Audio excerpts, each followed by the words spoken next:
My brother is absolutely one of my whys. So we actually have a picture of my brother up in our office.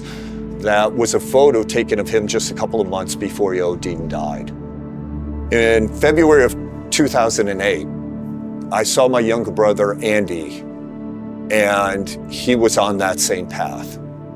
And I warned him that I spent 4 hours talking with him and telling him, Andy, if you don't make a decision to get well now, you're gonna be dead. And he came up with excuses, but if I go away, my wife might leave me. And I said, you're not hearing me. You're not gonna need to worry about divorce. You're going to be dead. And he said, but my job. And it's, Andy, you're not gonna have to worry about being unemployed. You're gonna be dead. And I asked him to just say 2 words, say, please help. And he wouldn't. And part of the reason why he wouldn't is because he had been through 3 other programs before, which are not good. Bad treatment can sometimes lead people astray and or talk them out of why to go down this path again. And I told him, I said, I get it. There's some bad programs out there, but if you don't find a good program, you're gonna be dead. And then he said, well, if I can't do this for me, I'm not gonna feel like a man. And I told him, I said, so you don't think I'm a man then? And he said, what are you talking about? I respect you. And I said, I didn't do it on my own. I said, Andy, if you had cancer, would you say, if I don't cure me of cancer, I can't feel like a man? Nobody says that about cancer, but that's part of the shame that goes along with addiction, that goes along with trauma, that can go along with mental health issues, is we feel like often we got to fix this on our own. And so what it takes is, again, it takes a number of other people around that individual to say, listen, if we've been supporting you in any other kind of way, we're not going to continue to support that because we're just enabling you to stay sick. You know, unfortunately, what will happen is people who haven't had that mind of the path that we've gone down will think, well, if I just buffer enough of their pain, maybe they'll course correct and do the right thing. So I saw my brother Andy in February of 2008, and he said, I got to do it my own way. And I told my brother, I said, listen, I love you, but the next time you call me again, I'm not going to have any other conversation with you about your marriage, about the problems in your job, the stresses that you're having in your physical health. I'm only going to have one conversation with you. Are you ready to get well? Are you ready to follow some direction? And unfortunately, the next call I got was a month later from his wife at 1 o'clock in the morning, screaming, just in terror. Like it took her a couple of minutes to calm down just to get words out of her. And I asked her, Sarah, what's wrong? And she finally got out, he won't wake up. She had been out with some friends, came home, found him on the couch. He was foaming at the mouth. Now it's 1 o'clock in the morning. I'm about an hour into sleep. I'm coming out of this. And I don't know if he's still alive or dead. And she's begging, please tell me what the right thing is to do. Now picture that, you're getting that call. And if I don't say the next couple of right things in the next couple of seconds, is he gonna be dead?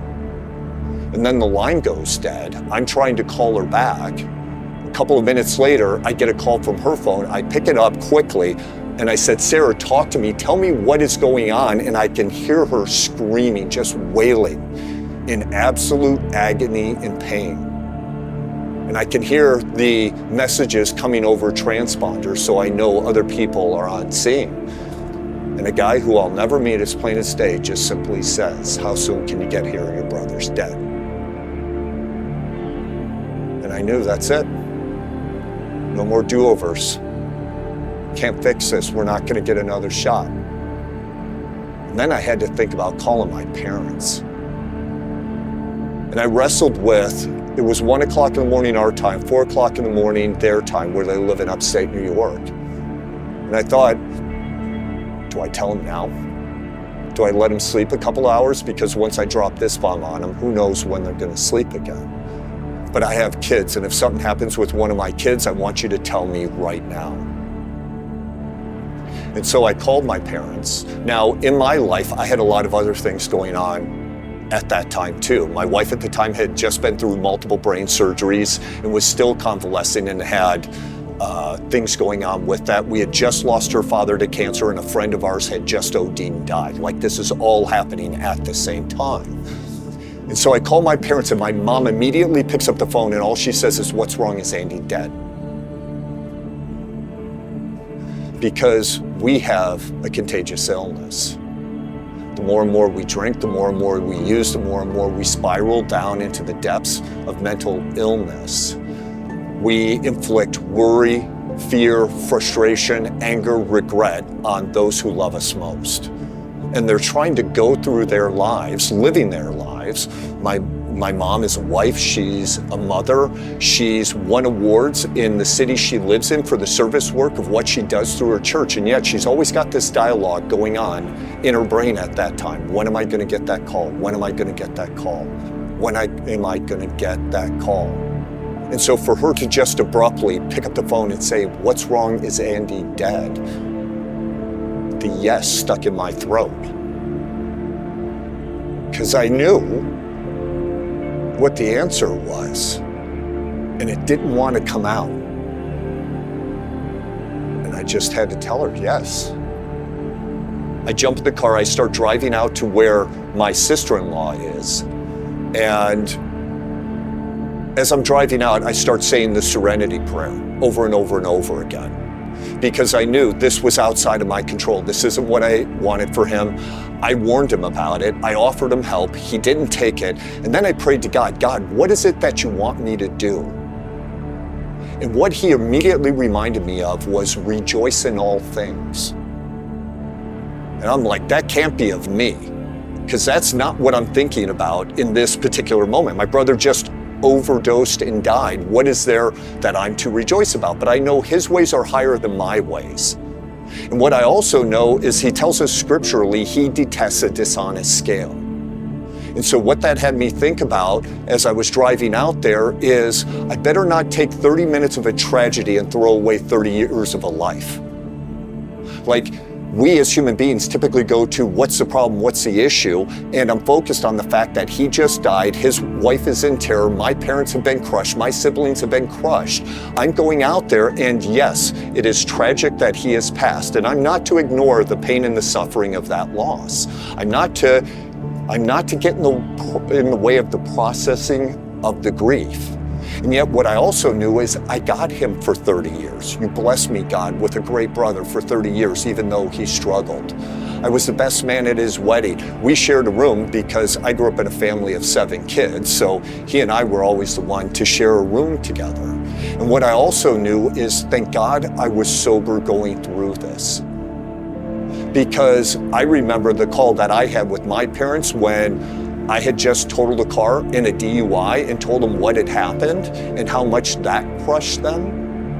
And thank God here now, almost 11 years later, I could answer a lot of questions for them that they didn't understand. Because to them, I've seen my parents drink twice in their whole lifetime. They've never done a drug. It makes no sense to them. How did we get a son that overdosed on drugs? We didn't raise you that way.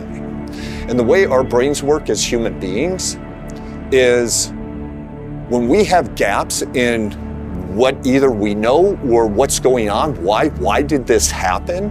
Our brains go into hyper mode to fill in all kinds of stories to try to figure out and wrestle with that. But the problem is you're gonna torture yourself with that, in that if you don't know why, at some point in time, why does it matter anymore? Or you have somebody who does know why. And thank God I could be there for them in their greatest moment of need. And what I also could rejoice for was the fact that I knew Andy wasn't going to be the last one. So who else is just waiting to get that call on their loved one who thinks nobody's going to understand the insanity in which I'm living in until I share my story, and they're like, okay, you get it, tell me what to do. I don't feel regret for my brother overdosing and dying, because fortunately I had the opportunity to tell him the truth. Had I not had the courage, and this is part of the problem, Sometimes people care more about the friend than they care more about the friendship than they care about the friend. So they're afraid of upsetting somebody, or they're afraid if I tell you the truth, you may get angry with me. And it's like, but if they're gonna die, you gotta tell them the truth, right?